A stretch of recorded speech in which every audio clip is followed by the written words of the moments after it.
ঘরে ঢুকে প্রতিমা অনেক বছর পর আবারও তার প্রিয় বকুল ফুলের গন্ধটা পেল। ঘড়ির কাঁটায় রাত 9:45। আজ অফিস থেকে ফিরতে ফিরতে বেশ দেরি হয়েছে।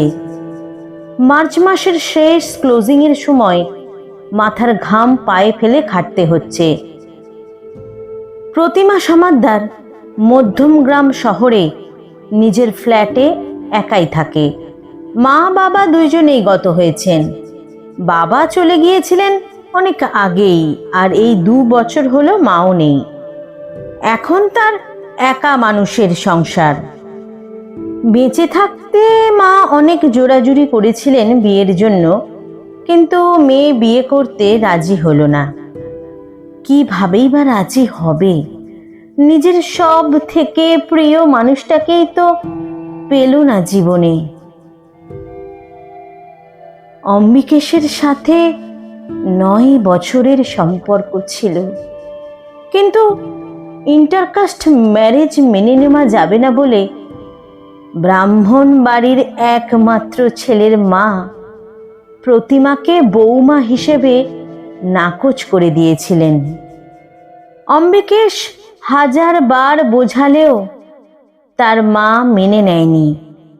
প্রতিমা বা নিজের ছেলের চোখের জল দাম্ভিক মহিলার মন ভেজাতে পারেনি। অবশেষে বিধবা মায়ের চাপে পড়ে অম্বিকেশ বিয়ে করে নিতে রাজি হয়েছিল মায়ের পছন্দের মেয়ের সাথে। প্রতিমার কাছে ক্ষমা চেয়েছিল অম্বিকেশ। প্রতিমা সেদিন মুখে কোনো কথা বলেনি, করেনি কোনো অপমান অভিযোগ। নীরবে অম্বিকেশের চোখের দিকে তাকিয়েছিল।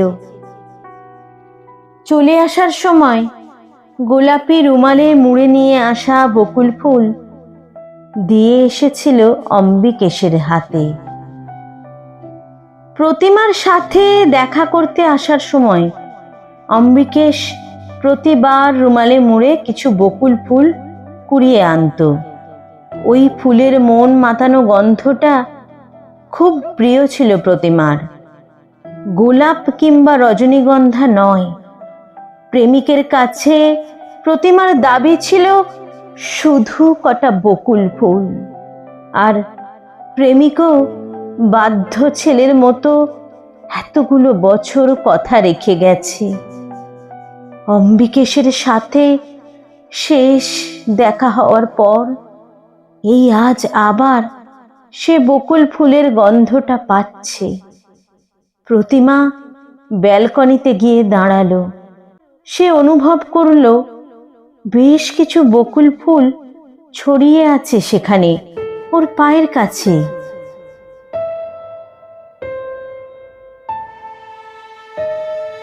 এইখানে বকুল ফুল আসলো কি করে ভাবতে ভাবতেই মোবাইলটা বেজে উঠল।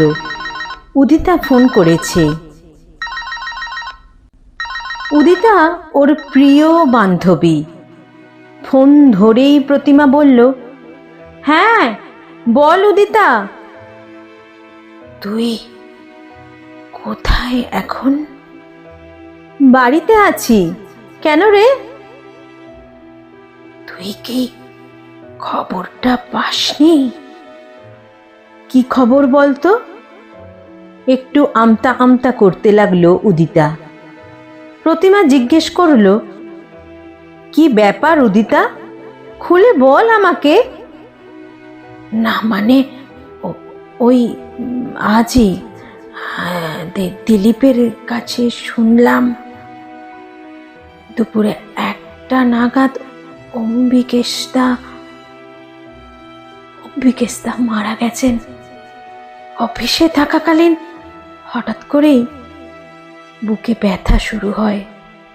হাসপাতাল নিয়ে যেতে যেতেই। উদিতার কথা শেষ হওয়ার আগেই প্রতিমা ফোনটা কেটে দেয়। ওর হাত পা কাঁপছে, মাথাটা যেন শূন্য হয়ে আসছে। সে ব্যালকনির রেলিংটা শক্ত করে ধরে দাঁড়ায়। তখনও তার পায়ের নিচে গড়াগড়ি খাচ্ছে অযত্নে পড়ে থাকা কয়েকটা তাজা বকুল ফুল।